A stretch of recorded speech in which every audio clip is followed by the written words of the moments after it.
Hello everyone, welcome back to my YouTube channel GB law academy. तो आज का जो लेक्चर है वो बहुत ही ज़्यादा इंपॉर्टेंट रहने वाला है सभी लॉ स्टूडेंट के लिए, साथ ही साथ अदर जो कॉम्पिटिटिव एस्पायरेंट्स हैं उनके लिए भी। तो अगर आप जो है चैनल पर पहली बार आए हैं तो प्लीज़ चैनल को सब्सक्राइब कर दीजिए, जिससे कि अगर मैं कोई भी न्यू वीडियो अपलोड करूँ तो वो आपके पास सबसे पहले पहुँच जाए। तो आज हमारी बीच होने वाली है कॉन्स्टिट्यूशन क्विज, यानी कि कॉन्स्टिट्यूशन ऑफ इंडिया के टॉप ऐसी 10 इंपॉर्टेंट क्वेश्चन बताने जा रहा हूँ जो कि आपको सभी एग्जाम में जो है बहुत ही ज़्यादा हेल्पफुल रहने वाले हैं। तो चलिए हम जो है स्टार्ट करेंगे आज के इस सेशन को।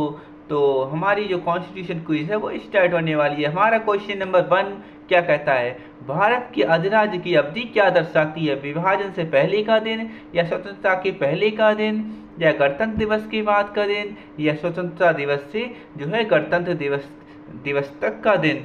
तो इसमें जो है इसका आंसर जो है क्या सही होगा उसको जो है हम जानने की कोशिश करेंगे। तो बताइए कौन सा सही है।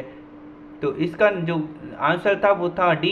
तो जब विदेशी संसद द्वारा बनाया गया कानून को देश में लागू किया जाता है तो उसे ही अधिराज्य या फिर जो है औपनिवेशिक राज्य कहते हैं। 15 अगस्त 1947 से 26 जनवरी 1950 तक भारत अधिराज्य रहा। इस समय भारत सरकार अधिनियम 1935 के आधार पर जो है भारत का शासन चलता रहता है। तो आई थिंक आप जो है समझ गए होंगे कि भारत का अधिराज्य किसे कहा जाता है। तो क्वेश्चन नंबर 2, स्वतंत्रता के समय भारत में जो है कितने रजवाड़े थे?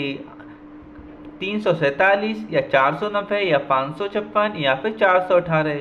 तो इसका जो आंसर नंबर वो क्या है आप बताइएगा। तो इसका आंसर है सी, ऑप्शन नंबर सी 565। तो इसकी व्याख्या को जो है हम समझते हैं। तो स्वतंत्र भारत में राज रजवाड़े की संख्या 565 थी, जिसे सरदार पटेल के प्रयास से भारतीय संघ में शामिल कर लिया गया। इसी कारण पटेल को जो है लौह पुरुष कहा जाता है, यानी कि iron man of the India. तो आई थिंक इसे समझ गए होंगे। तो अब हम पढ़ते हैं क्वेश्चन नंबर 3 पर।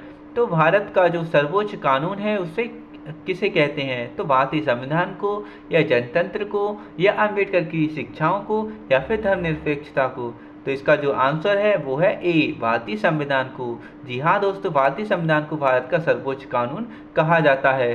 तो अब जो है हम इसे एक व्याख्या के अनुसार समझेंगे। तो भारत का संविधान के आधार पर ही जो है देश का शासन चलाया जाता है।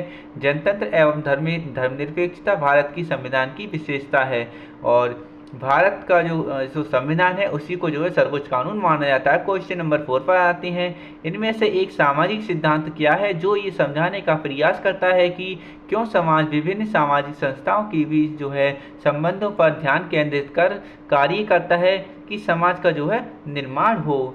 तो आते हैं हम अपने क्विज पर।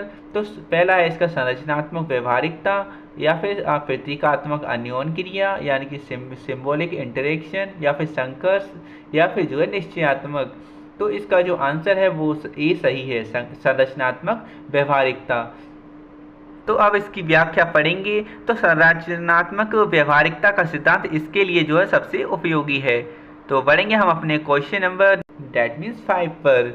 तो भारत द्वारा धर्मनिरपेक्षता स्वीकार किए जाने के कारण भारतीय नागरिक को निम्नलिखित में से कौन सा अधिकार प्राप्त है? ऑप्शन नंबर ए, अपनी इच्छा अनुसार धर्म के अनुसरण का अधिकार का स्वतंत्रता, या फिर स्वतंत्र स्वयं को अभिव्यक्त करने का अधिकार, या फिर इच्छा अनुसार कई भाषाएं बोलने का अधिकार, या संसदीय चर्चाओं में भाग लेने का अधिकार। तो इसका जो सही आंसर है वो है अपनी इच्छा अनुसार धर्म के अनुसरण का अधिकार। तो कोई भी व्यक्ति जो है धर्म का अनुसरण कर सकता है, उसको ये स्वतंत्रता है कि वह जो है किसी भी धर्म में आस्था या विश्वास रख सकता है। तो आई थिंक आप जो है समझ गए होंगे। तो जानते हैं इसकी व्याख्या।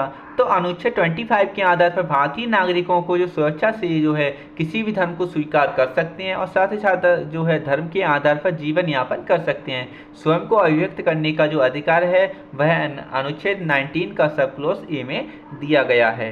तो आई थिंक आप जो है इसे समझ गए होंगे। तो अब हम बढ़ेंगे इसके नेक्स्ट यानी कि क्वेश्चन नंबर 6 पर। तो नीचे एक अभिकथन और एक कारण दिया गया है। अभिकथन, भारत एक सार्वभौम देश है, और कारण, इसकी संसद जो है दिल्ली में है। क्या उसका जो है उत्तर चुनिए। तो ऑप्शन नंबर 1, अभिकथन और कारण दोनों ही सही है, और कारण अभिकथन की उचित व्याख्या है।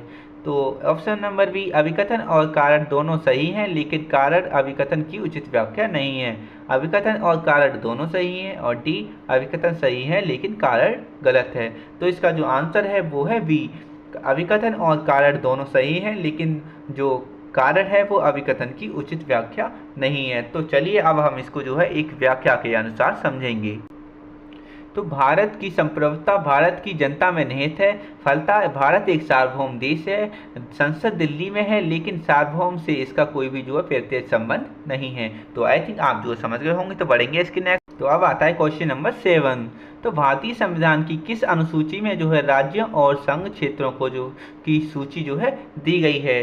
तो विकल्प नंबर ए, पहली अनुसूची, या फिर दूसरी अनुसूची, या चौथी अनुसूची, या फिर छठी अनुसूची। तो इसका जो राइट आंसर है वो है पहली अनुसूची। तो हाँ दोस्तों, इसका जो डिस्कशन है वो पहली अनुसूची में किया गया है। चलिए तो अब इसको जो है एक व्याख्या के अनुसार समझेंगे। तो पहली अनुसूची राज्य एवं संघ शासित राज्य की राज्य क्षेत्र एवं उसका न्यायिक क्षेत्र से संबंधित है, जबकि दूसरी जो अनुसूची है वो राष्ट्रपति, न्यायाधीश, सभापति इत्यादि का वेतन। चौथी अनुसूची जो है राज्य एवं केंद्र शासित प्रदेशों के लिए राज्यसभा में सीटों का आवंटन से संबंधित है, जबकि छठी अनुसूची असम, मेघालय, त्रिपुरा और मिजोरम की प्रशासन तथा नियंत्रण से संबंधित है, यानी कि उसके जो प्रशासन है एवं नियंत्रण उसके जो उपबंध है उससे जो है संबंधित है। तो आई थिंक आप जो इसे समझ गए होंगे। तो बढ़ेंगे इसके नेक्स्ट। तो हमारा क्वेश्चन नंबर 8। तो भारत का राष्ट्रीय प्रतीक भारत जो है सरकार द्वारा कब अपनाया गया था? तो आते हैं हम अपने विकल्प पर।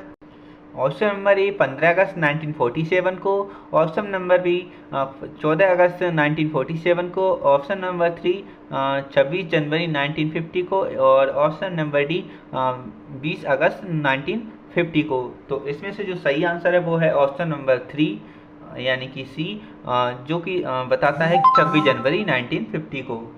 तो अब हम जो है इसको एक व्याख्या के अनुसार समझेंगे। तो भारत का जो राष्ट्रीय प्रतीक है वो सारनाथ का अशोक स्तंभ को जो है 26 जनवरी 1950 को अपनाया गया। इसी दिन भारतीय संविधान को भी जो है लागू किया गया था। तो हमारा जो राष्ट्रीय चिन्ह है वो अशोक स्तंभ है, इसको जो है 26 जनवरी 1950 को अपनाया गया और इसी दिन जो है हमारा भारतीय संविधान भी लागू हुआ। तो अब हम बढ़ेंगे अपने जो क्वेश्चन नंबर नेक्स्ट, यानी तो 9 नंबर क्वेश्चन। तो भारत गणराज्य में वित्तीय आपात की स्थिति द्वारा जो है घोषित की जा सकती है। तो क्या घोषित की जा सकती है? ऑप्शन नंबर ए राष्ट्रपति द्वारा, या फिर प्रधानमंत्री द्वारा, या फिर वित्त मंत्री द्वारा, या फिर भारतीय रिजर्व बैंक के गवर्नर द्वारा। तो जो वित्तीय आपातकाल है वो किसके द्वारा घोषित किया जा सकता है? तो इनमें से जो राइट आंसर है वो है राष्ट्रपति, ऑप्शन नंबर ए। तो आई थिंक इसे समझ गए होंगे। तो अब हम इसको जो है एक व्याख्या के अनुसार समझेंगे। तो हमारा जो आर्टिकल 360 है उसके अनुसार तो अनुच्छेद 360 के आधार पर राष्ट्रपति वित्तीय आपातकाल की घोषणा जो है मंत्री परिषद की सलाह से कर सकता है, और जो कि जो है एक बार भी लागू नहीं किया गया है। सॉरी गाइस, ये इसमें जो कथन है वो गलत है, क्योंकि हमारे देश में इमरजेंसी कई बार लग चुकी है। तो जो आपातकाल स्थिति की जो घोषणा करने की जो शक्ति है वो हमारे राष्ट्रपति को प्राप्त है। तो आई थिंक आप इसे समझ गए होंगे। तो अब हम बढ़ेंगे अपने क्वेश्चन नंबर 10 पर। तो हमारी प्रस्तावना में निहित गणराज्य का ही अर्थ जो है निम्न में से कौन इंगित नहीं करता है? तो आते हैं विकल्प पर। ऑप्शन नंबर ए राज्य का मुखिया एक निश्चित अवधि के लिए प्रत्यक्ष या परोक्ष रूप से चुना जाता है। ऑप्शन नंबर बी राजनीतिक संप्रभुता लोगों में निहित है, ना कि एक ही व्यक्ति में। किसी भी विशेषाधिकार प्राप्त वर्ग की अनुपस्थिति में सभी सरकारी कार्यालय बिना किसी भेदभाव के हर नागरिक के लिए खुले हैं, या जाति, रंग, धर्म, लिंग आदि के आधार पर किसी भी सामाजिक भेदभाव के बिना सभी नागरिकों के प्रति समान व्यवहार किया जाता है। तो इसका जो सही आंसर है वो ऑप्शन नंबर डी है। तो जाति, रंग, धर्म, लिंग आदि के आधार पर जो है किसी भी सामाजिक भेदभाव के बिना जो है सभी नागरिकों के प्रति जो है समान व्यवहार किया जाता है। तो अब हम जो है इसको एक व्याख्या के अनुसार समझेंगे। तो अनुच्छेद 15 भी कहता है कि जाति, धर्म, भाषा एवं लिंग के आधार पर किसी भी नागरिक के साथ भेदभाव नहीं किया जाने का अधिकार है, जबकि गणराज्य के लिए राज्य का मुखिया को जो है निश्चित कार्यकाल के लिए चुना जाना आवश्यक है। तो आई थिंक आप जो है इसे समझ गए होंगे। तो वीडियो को लाइक कर दें जिससे कि हमें मोटिवेशन मिल सके। तो thank you for watching this video. तो मिलते हैं हम अपनी नेक्स्ट वीडियो में। अभी के लिए थैंक यू, बाय बाय। और सब्सक्राइब कर लीजिए हमारे चैनल को ऐसी ही लॉ की जानकारी के लिए, साथ ही साथ जो है जीके के लिए, जो कि हेल्पफुल रहना है।